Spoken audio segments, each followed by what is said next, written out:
Kali ini kita ketemu lagi dengan saya Dr. Abdurrahman.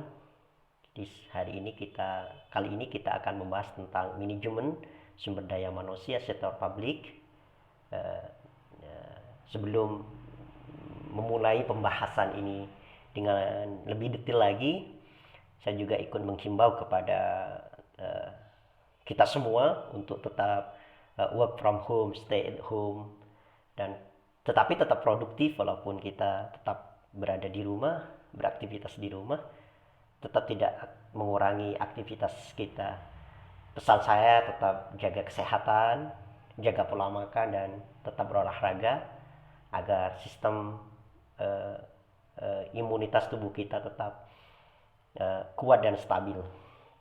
Oke, kita mulai pembahasan kita. Jadi di sini ada tiga kata kunci penting yang perlu kita ketahui. Yang pertama adalah manajemen, yang kedua adalah human resource development atau human human resource atau sumber daya manusia. Yang ketiga adalah publiknya. Kalau kita di awal-awal memaknai manajemen itu sebagai instrumen atau tool atau alat untuk menggerakkan organisasi. Jadi untuk menggerakkan organisasi. Jadi manajemen itu adalah sebuah alat atau tool untuk menggerakkan organisasi.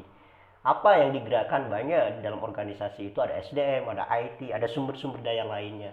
Dan manajemen fungsinya di situ. Sedangkan ketika bicara sumber daya manusia, ingat kata sumber. Itu berarti bicara manusia dalam konteks mekanisme pasar. Jadi menyiapkan, merekrut, melatih, menempatkan, mengembangkan manusia dalam konteks mekanisme pasar. Berarti kalau bicara mekanisme pasar tidak terlepas dari bicara kompetisi, nah, kompetensi dan produktivitas. Tidak terlepas dari itu. Itu kata kuncinya. Jadi bagaimana menyiapkan manusia dalam mekanisme pasar ini agar bisa tetap kompetitif, sustainable, dan lain sebagainya. Yang ketiga adalah kata kunci publik, berarti dibatasi pada ruang lingkup publik, begitu. Kalau kita pernah dengar ada istilah public space, di mana public space itu didefinisikan sebagai ruang interaksi antara negara, antara pemerintah, dan dengan masyarakat. Oke, itu kata kuncinya. Tetapi saya sebelum masuk pada pembahasan uh, human resource-nya, sumber daya manusianya, saya akan menerangkan dulu apa yang disebut sebagai human development. Jadi ada bedanya human resource development dengan human development. Kalau tadi di awal human resource development itu berarti kita bicara sumber daya manusia pada mekanisme pasar. Tapi kalau kita bicara human development, kita bicara manusia pada konteks dia sebagai manusia seutuhnya. Tidak dalam konteks dia bekerja dan sebagainya. Oleh karena itu, kalau kita lihat beberapa, saya ini mengutip tulisan yang ditulis oleh seorang yang jauh dari Jerman atau tepatnya di Munchen pada 2016, Reza Wattimina. Jadi dia mengatakan bahwa manusia itu sebenarnya unik dan dia mampu melampaui batas-batas fisik yang tidak terduga. Kecanggihan hari ini yang kita hadapi, yang kita nikmati, itu merupakan hasil dari karya budi manusia. Tetapi di sisi lain, hasil karya budi manusia berupa teknologi, eksploitasi, terus industri, itu malah berakibat terhadap kerusakan ekosistem ekologi yang ada di muka bumi ini. Itu bahayanya. Selain manusia punya akal budi, manusia itu uniknya juga dia diberikan potensi dan anugerah yang disebut sebagai emosi. Emosi. Sehingga dengan emosinya, manusia itu bisa mengerti, bisa memahami, dan bisa punya empati.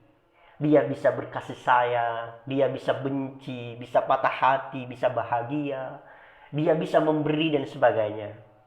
Dengan itu manusia bisa bekerja sama satu dengan lain, baik dengan lingkungan sesama manusianya, dengan lingkungan hidupnya maupun dengan spesies makhluk hidup yang lain. Kalau kita baca sejarah 500 tahun yang lalu, rata-rata orang itu hidup di usia sampai pada usia 30 sampai 40 tahun. Tetapi karena hasil perkembangan, hasil karya budi manusia, di abad ini manusia rata-rata hidup 60-70 tahun ke atas. Itu akibat ya, akibat dari karya budi manusia yang begitu dahsyat yang bisa kita kita nikmati hari ini. Di sisi lain, dominasi manusia atas makhluk hidup yang lain di muka bumi ini berakibat banyaknya kerusakan-kerusakan. Sebut saja data yang dikeluarkan oleh Bank Dunia atau World Bank bahwa per 2020 ini penduduk dunia ini sekitar kurang lebih 7 miliar. Nah, 7 miliar ini manusia makan. Manusia ganti pakaian, manusia butuh perawatan, dan yang dilakukan untuk memenuhi kebutuhan itu, mereka akan merusak lingkungan. Sehingga lingkungan sekarang sudah mulai tidak stabil. Itu akibat manusia.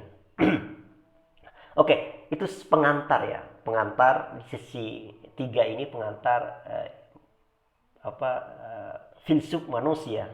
Oke, di slide berikutnya kita bicara lebih fokus lagi, yaitu manajemen sumber daya manusia memiliki beberapa fokus.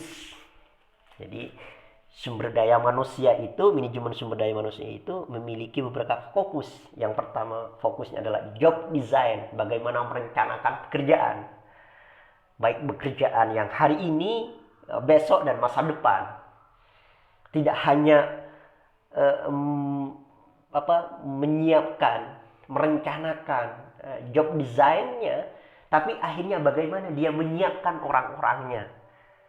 Jadi itu salah satu fokus dari manajemen sumber daya manusia. Di fokus kedua adalah rekrutmen.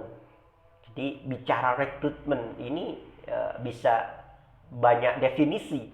Rekrutmen bisa dalam arti eksternal, rekrutmen bisa arti internal. Kalau rekrutmen eksternal itu berarti di sebuah organisasi itu dia tidak memiliki cukup sumber daya sehingga dia harus melakukan rekrutmen dari eksternal, memanggil orang-orang dan sumber daya lain dari di luar organisasi itu. Tetapi kalau rekrutmen internal berarti dia hanya memutar orang-orang yang ada dalam organisasi itu sehingga ditempatkan yang sering dikenal dengan drag list on drag job, itu sering kita dengar di berbagai tempat, di berbagai diskusi. Jadi menempatkan orang pada posisi yang tepat, menempatkan orang pada posisi yang sesuai dengan kompetensi dan skillnya. Fokus ketiga adalah reward. Dalam bentuk reward, tidak hanya dalam bentuk kompensasi salary misalkan, tapi juga dalam bentuk promosi dan sebagainya. Itu fokusnya. Yang keempat adalah perform. Ini yang penting. Di awal saya katakan, ketika bicara sumber daya manusia atau human resource development, itu berarti kita bicara sumber daya manusia pada mekanisme pasar. Yang paling penting dalam mekanisme pasar itu adalah performnya, kinerjanya. Atau disebut kinerja itu adalah output dari sumber daya manusia itu. Jadi kalau outputnya bagus, kinerjanya bagus, bisa diterima oleh banyak orang, tidak banyak dikomplain oleh banyak orang, maka dia berarti berhasil merekrut dan melatih, dan organisasi itu berarti berhasil menempatkan orang-orang itu. Perform, karena ada dua istilah ya. Jadi ada learning dan ada perform. Learning itu berarti dalam proses dia mengerjakan sesuatu, melatih dan sebagainya. Sedangkan perform itu adalah outputnya, hasilnya. Gitu. Yang kelima adalah research dan information system. Jadi ada 5 fokus kira-kira yang yang menjadi bagian dari manajemen sumber daya manusia ini. Di sisi lain, ya, sumber daya manusia, teknologi dan sumber daya lainnya itu saling berkaitan satu sama lain. Di awal saya katakan ini bisa dilihat di bawah bahwa manajemen merupakan suatu tool atau instrumen atau alat untuk menggerakkan perangkat dalam organisasi. Jadi manajemen itu jelas dia adalah tool atau alat ya untuk apa? Untuk menggerakkan perangkat dalam organisasi. Nah, ini yang penting untuk dipahami kita semua, bahwa tadi dikatakan bahwa human resource development berarti bicara mekanisme pasar. Bagaimana kita menyiapkan sumber daya manusia itu agar tidak tergantikan oleh teknologi yang sekarang ini lagi mulai menggeser kebutuhan sumber daya manusia di berbagai organisasi. Saya sering katakan di awal bahwa dulu sebelum berkembang teknologi begitu cepatnya, organisasi sangat bergantung terhadap sumber daya manusia, sehingga ada istilah mean of the key. Sumber daya manusia itu adalah kunci keberhasilan sebuah organisasi atau bisa sebuah negara. Tetapi hari ini paradigma itu, istilah itu mulai tergeser, bahwa mean of the key, sumber daya manusia sebagai kunci itu agak mulai bergeser dengan adanya teknologi of the key. Jadi teknologi sekarang yang akan menjadi kunci keberhasilan sebuah organisasi. Kita lihat negara-negara berkembang, misalkan negara-negara maju, itu pasti mendominasi teknologi. Pasti China misalkan, Jepang dan lain sebagainya. Jepang yang baru-baru ini meluncurkan sebuah konsep bukan sebagai bentuk dari menjawab tantangan revolusi industri 4.0, dia memberikan sebuah konsep yang 5.0 atau 5.0, bahwa teknologi memang sekarang sedang menggeser kebutuhan sumber daya manusia. Tetapi apakah kita berdiam diri? Tidak. Sumber daya manusia tetap dibutuhkan pada hal-hal tertentu. Itu nanti yang akan terus kita bahas. Nah, hari ini kita lanjutkan pada problematika SDM pada sektor publik. Sebelum kita nanti bicara lebih rinci lagi bagaimana kita menyiapkan sumber daya manusia, bagaimana kita bisa menjadi manusia yang eligible, yang kompatibel, yang kompetitif, dan yang bisa diterima oleh berbagai tempat atau organisasi. Ada beberapa hal yang sering menjadi keluhan, misalkan menjadi problematika dalam SDM sektor publik itu. Yang pertama adalah bilang productivity. Jadi SDM pada ruang lingkup sektor publik itu dianggap sering memunculkan persoalan organisasi karena tidak mampu mencapai target tahunan, misalnya RPJMD tidak tercapai, misalkan target tahunan sebuah organisasi birokrasi misalkan, karena ini bicara sektor publik, tidak tercapai. Itu yang menjadi persoalan. Produktivitas, ingat ini bicara mekanisme pasar. Ketika bicara mekanisme pasar, semakin banyak dia mengeluarkan produk dan semakin diterima produknya, maka dia akan semakin diterima oleh banyak orang. Tapi dia semakin tidak produktif, maka dia akan semakin tergeser oleh yang lain. Jadi kata kuncinya memang productivity. Siapa yang produktif, maka dia yang akan mendominasi pada ruang lingkup di mana dia bekerja, dan akan sangat menguntungkan bagi organisasinya. Jadi memang productivity ini menjadi persoalan yang sangat serius, baik dalam organisasi yang saya katakan di awal, organisasi yang non-profit maupun organisasi yang profit. Yang kedua adalah yang sering menjadi problem adalah proses layanan. Proses layanan yang sering mempersulit, bahkan kadang menimbulkan ketidakpastian. Ini disebabkan bukan karena organisasinya, tapi ini disebabkan karena sumber daya manusianya. Bisa kita temukan di berbagai tempat pelayanan publik, bisa ditemukan di berbagai tempat pelayanan jasa dan sebagainya. Kadang tidak mau nyapa orang, kadang tidak mau senyum, sehingga orang merasa malas. Tidak ada kepastian kapan pelayanan itu bisa selesai. Tidak ada kepastian kapan dia akan memberikan jaminan bahwa ini akan segera diselesaikan. Ini yang persoalan kedua. Yang ketiga adalah waktu. Persoalan waktu. Tidak ada kepastian waktu kapan pelayanan diselesaikan. Jadi orang harus bolak-balik. Kalau yang jauh misalkan dia akan membutuhkan cukup waktu dan biaya untuk hanya mengurus hal-hal yang misalkan tidak begitu substansial, tapi karena proses SDM yang tidak begitu dinamis, dia terlalu kaku sehingga orang akan menjadi korban karena tidak ada kepastian waktu kapan dia harus menyelesaikan.